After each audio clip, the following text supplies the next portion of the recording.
Hey, welcome to Keight Krafts. I'm Keight. Today I would like to share with you a Mother's Day card, just in time for a wonderful bonus mom. Let's get started.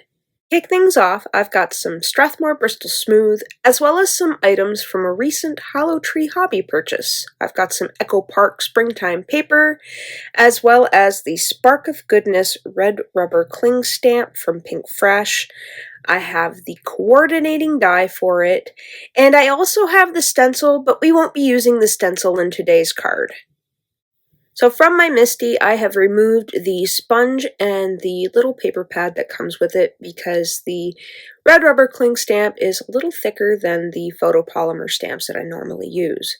I'm still a little bit new to the red rubber cling stamp. I never really got a chance to use them. I never found them appealing until recently, so whether or not they have a difference, I'm not sure.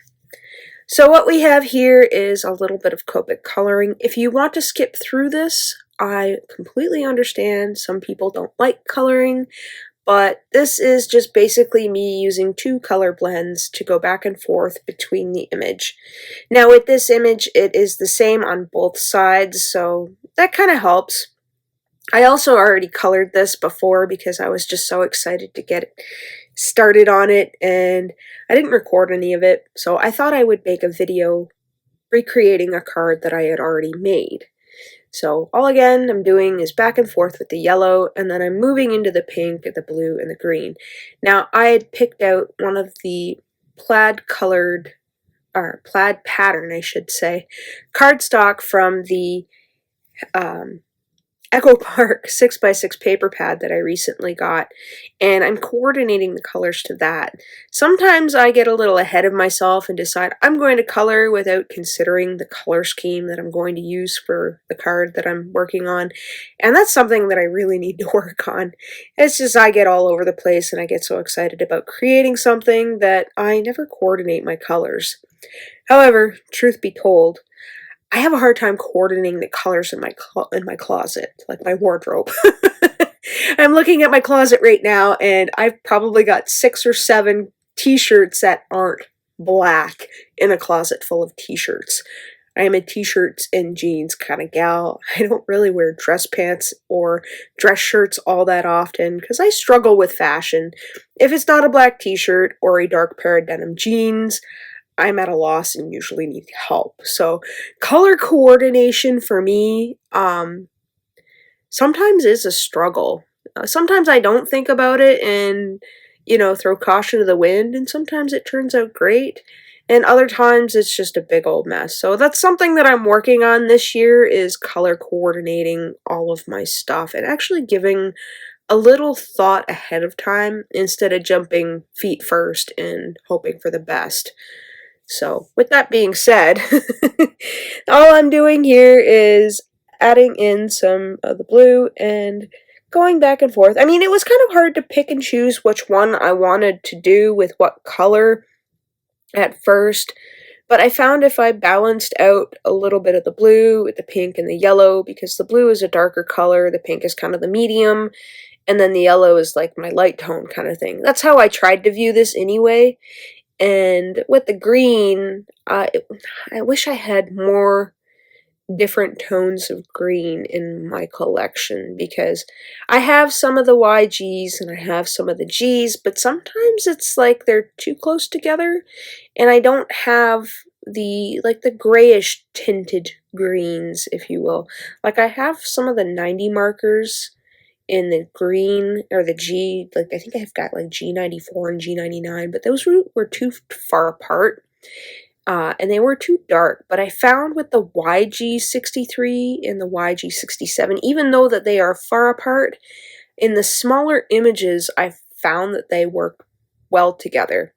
I mean, if I was coloring in a larger image, I would want the color tones, I guess, closer together, but I find you can kind of get away with it when you're working in smaller images because there's not a lot of real estate that draws your eye away from, I guess, the gradient. I guess that's how I view it. I don't know. What do you think? Do you struggle with working with markers in small spaces as far as the tone is concerned?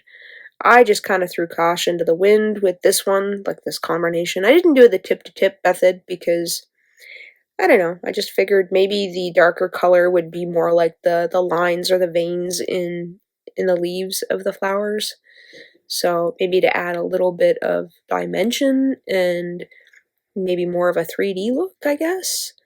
I'm not sure. I just figured a little bit of each of the colors. Instead of going all out with 3 color blends because the real estate is so small, I decided just to keep it with 2. And it was a lot easier that way.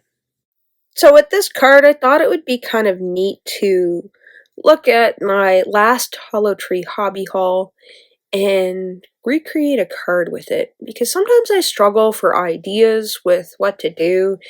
And if you haven't seen my last unboxing haul, I'll make sure to leave a description link in, you know what I mean. I'll leave a description down below. That way, if you want to check it out and see what other products I got, maybe you'd be interested in purchasing them too. I thought this one was really pretty, and when I saw that Hollow Tree Hobby had it, I thought it would be a great add for a Mother's Day card or a mom card, or, more of a feminine card, which I do a lot of cutesy stuff and I lack with the floral bits.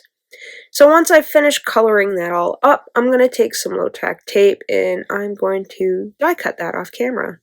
So you can kind of see here that I didn't quite cut it out perfectly, but I think I liked how it turned out.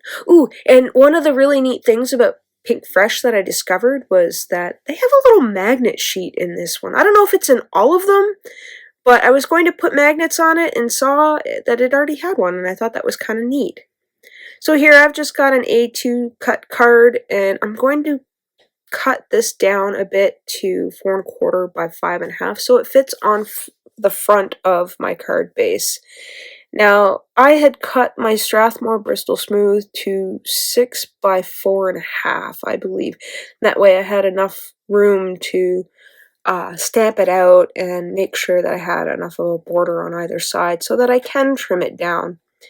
Now, I probably could have trimmed my piece down and stamped it out, but I figured with the extra real estate of paper that I had that it would be easier to line things up afterwards.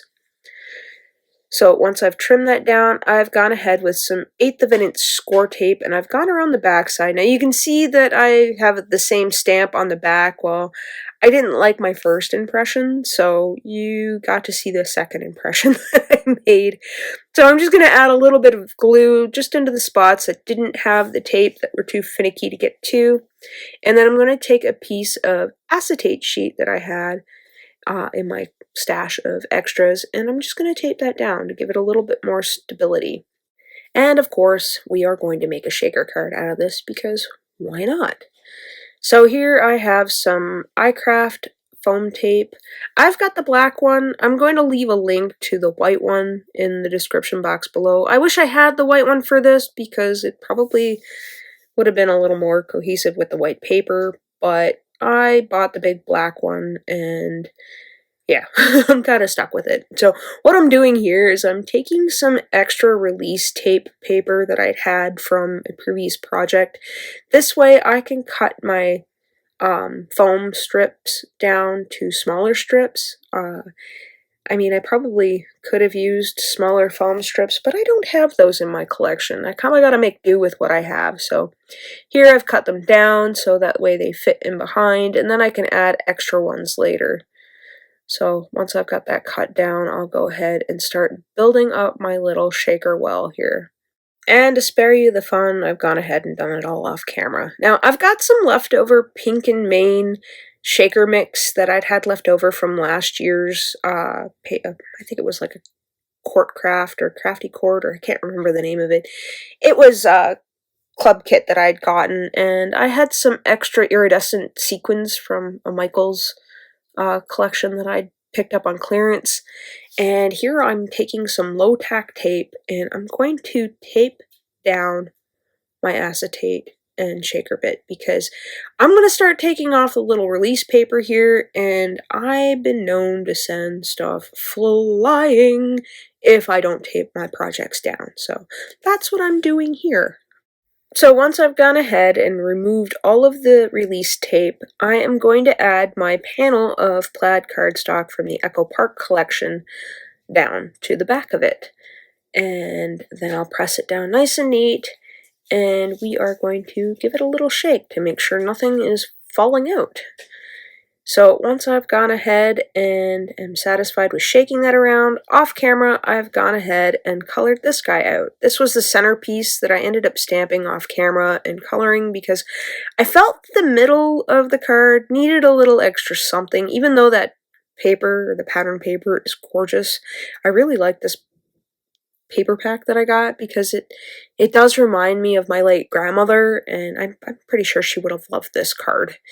So I'm adding a little bit of extra glue to the spaces that I couldn't quite fiddle with in the double-sided tape. So that way everything sticks to the acetate. So I've got kind of double adhesion going on. We've got a little bit of double-sided tape as well as some Tombow mono glue. So I've got this, I've gone ahead and I guess I'm trying to think how to say it. I printed off a bunch of labels on some heavyweight cardstock using a font that I had on my iPad, and I wanted to create a bunch of my own sentiments because I really didn't have any like Mother's Day sentiments in my stamp stash, and I figured what would the harm be in printing off a bunch. So I made sure that when I did print them off on the paper that I left enough space in between each line. I think it was like a line and a half or something, or an inch. I can't remember how I laid it out, but if you're printing off your own sentiments, you want to make sure that you leave enough space in between each of the lines that you print on and each of the sentiments that you want to print. That way you have enough room to, snip it down to a banner die or however you want to put it. And that's what I did with this one. I wanted something for, the extra moms in your life, be it your stepmom, your step-grandmother, somebody who is like a mother to you that is kind of like a bonus mom. So that's what this card is all about today, is the best bonus mom ever. And I have a couple of those, be it stepmom or mother-in-laws or, just all around general moms.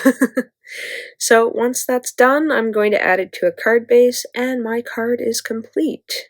I hope you enjoyed today's card, and I hope you and your bonus moms have a wonderful day. And as always, thanks for hanging out with me today. Take care.